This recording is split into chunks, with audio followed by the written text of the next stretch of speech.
Olá, amigas e amigos cervejeiros, tudo bem com vocês? O videozinho de hoje eu vou tentar responder a seguinte pergunta: a temperatura da cerveja faz diferença na degustação?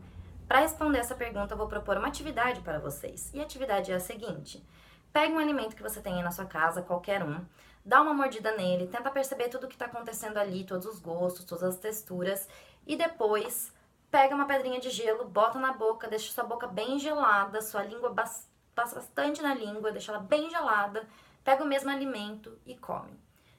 Perceba se tem diferença entre o antes do gelo e o depois do gelo. Eu vou te antecipar de que vai ter diferença sim, e que essa diferença vai ser bastante parecida com aquela sensação de quando você queima a língua com café, que você está sentindo as texturas, mas você não está sentindo os gostos.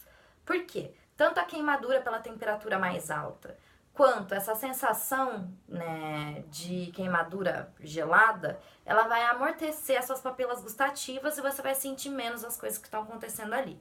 Eu acho que aqui vocês já entenderam o que eu quis dizer. Quanto mais baixa a temperatura, menos coisas você percebe. Agora eu vou falar um pouquinho sobre como a temperatura influencia no seu produto em si. A temperatura, ela vai influenciar na aparência do seu produto. Uma coisa que na análise sensorial da cerveja a gente fala é de turbidez a frio. Uma cerveja muito fria, ela pode ser servida e parecer turva. À medida que a temperatura aumenta, ela se torna cristalina. A temperatura também, a cerveja numa temperatura mais baixa, você vai perceber mais características como o amargor da cerveja, a carbonatação dela, que é o gás. Também você vai perceber mais os taninos que estão ali. Outra coisa que você vai perceber mais é a secura dela, né? O fim seco. Quando eu falo de fim seco, eu falo aquela sensação de quando você toma a cerveja, a sua boca fica sequinha, como se você estivesse com sede, daí você quer dar outro gole. Essa é a sensação de secura. Então, essas características vão ser favorecidas numa temperatura mais baixa. Em contrapartida, numa temperatura mais alta, nós vamos ter maior desprendimento de compostos aromáticos voláteis, que significa vamos sentir mais aromas na cerveja. Também vamos perceber mais características de dulçor dela e de acidez. Outra coisa que também vai ter relação com a temperatura é o corpo, a sensação de corpo da cerveja. Quando eu falo de corpo, eu tô falando de como se fosse o peso do líquido na boca.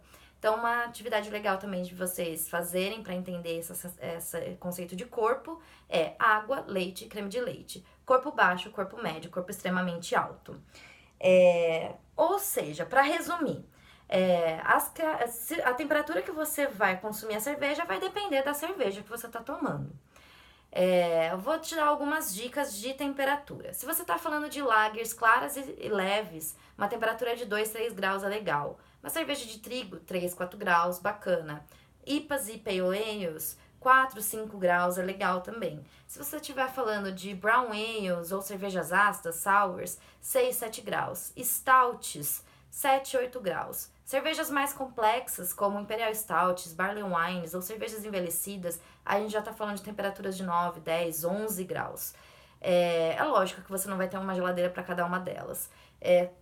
Coloca todas numa temperatura mais baixa, tira ela um pouquinho antes da geladeira e serve na temperatura correta. Uma atividade legal também de fazer é pegar uma cerveja bem complexa, servir numa temperatura mais baixa e ir acompanhando o aumento da complexidade à medida que a temperatura vai aumentando.